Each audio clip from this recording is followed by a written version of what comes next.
പ്രധാനമന്ത്രി നരേന്ദ്രമോദിയുടെ വിദേശ നയത്തെ വിമർശിച്ച് ഇറ്റാലിയൻ പ്രധാനമന്ത്രി ജോർജിയ മെലോണിയെ പരാമർശിച്ച രാഹുൽ ഗാന്ധിക്കെതിരെ പ്രതികരണവുമായി വിദേശകാര്യ മന്ത്രാലയം. നയതന്ത്ര സംഭാഷണങ്ങളിൽ പരസ്പര ബഹുമാനം പാലിക്കണമെന്ന് വിദേശകാര്യ മന്ത്രാലയ വക്താവ് രൺധീർ ജയ്സ്വാൾ പറഞ്ഞു. കോൺഗ്രസ് നേതാക്കളായ രാഹുൽ ഗാന്ധിക്കും സന്ദീപ് ദീക്ഷിത്തിനുമാണ് വിദേശകാര്യ മന്ത്രാലയം മറുപടി നൽകിയത്. ഇന്ത്യയും ഇറ്റലിയും തമ്മിലുള്ള ബന്ധം സമീപ വർഷങ്ങളിൽ എല്ലാ മേഖലകളിലും കൂടുതൽ ശക്തിപ്പെടുകയും വിപുലപ്പെടുകയും ചെയ്തതായി ജയ്സ്വാൾ വ്യക്തമാക്കി. പരസ്പര ധാരണയും ബഹുമാനവും കാത്തു സൂക്ഷിച്ചുകൊണ്ട് ഇരു രാജ്യങ്ങളും തമ്മിലുള്ള ബന്ധം കൂടുതൽ ശക്തിപ്പെടുത്തേണ്ടത് പ്രധാനമാണ് എന്നും അദ്ദേഹം പറഞ്ഞു.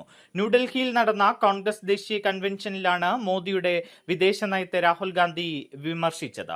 വിദേശ നയം എന്നത് വിദേശ നേതാക്കളെ ആലിംഗനം ചെയ്യുന്നതാണെന്ന ആശയം എവിടെ നിന്നാണ് വന്നതെന്ന് മനസ്സിലാകുന്നില്ല എന്നായിരുന്നു രാഹുലിന്റെ വിമർശനം. കുട്ടിക്കാലത്ത് മുത്തശ്ശിയും മുൻ പ്രധാനമന്ത്രിയുമായ ഇന്ദിരാഗാന്ധിക്കൊപ്പം അമേരിക്ക സന്ദർശിച്ച അനുഭവവും രാഹുൽ ഗാന്ധി പങ്കുവച്ചിരുന്നു.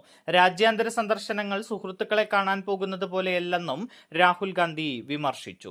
RSSനെയും രാഹുൽ ഗാന്ധി വിമർശിച്ചിരുന്നു. ഇപ്പോഴത്തെ RSS വൻകിട മൂലധന ഉപകരണമായി മാറിയെന്നാണ് രാഹുൽ ഗാന്ധി ആരോപിച്ചത്.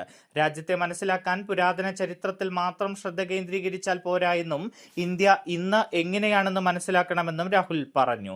പ്രസ്താവനയ്ക്കിടെ രാഹുൽ വേദിയിൽ സന്ദീപ് ദീക്ഷിതിനെ ആലിംഗനം ചെയ്തിരുന്നു. പ്രധാനമന്ത്രി നരേന്ദ്രമോദിയെയും ഇറ്റാലിയൻ പ്രധാനമന്ത്രി ജോർജിയ മെലാനിയെയും പരാമർശിച്ചായിരുന്നു ഇരുവരുടെയും സംഭാഷണം. ഈ വിഷയത്തിലാണ് വിദേശകാര്യ മന്ത്രാലയ വക്താവ് രൺദീപ് ജയ്സ്വാൾ മറുപടി നൽകിയിരിക്കുന്നത്. സമീപ വർഷങ്ങളിൽ ഇരു രാജ്യങ്ങളും തമ്മിലുള്ള ബന്ധം കൂടുതൽ ശക്തമായി എന്നും അത് തുടർന്നും മെച്ചപ്പെടുത്താനാണ് ഇന്ത്യ ആഗ്രഹിക്കുന്നത് എന്നുമാണ് ജയ്സ്വാൾ വ്യക്തമാക്കിയത്. എന്തായാലും രാഹുലിനെതിരെ വിമർശനമാണ് ഇപ്പോൾ ഉന്നയിക്കുന്നത്. രാഹുൽ ഗാന്ധി ആകട്ടെ പ്രധാനമന്ത്രി നരേന്ദ്രമോദിക്കെതിരെ കടുത്ത വിമർശനവുമായാണ് രംഗത്തേക്ക് വന്നത്.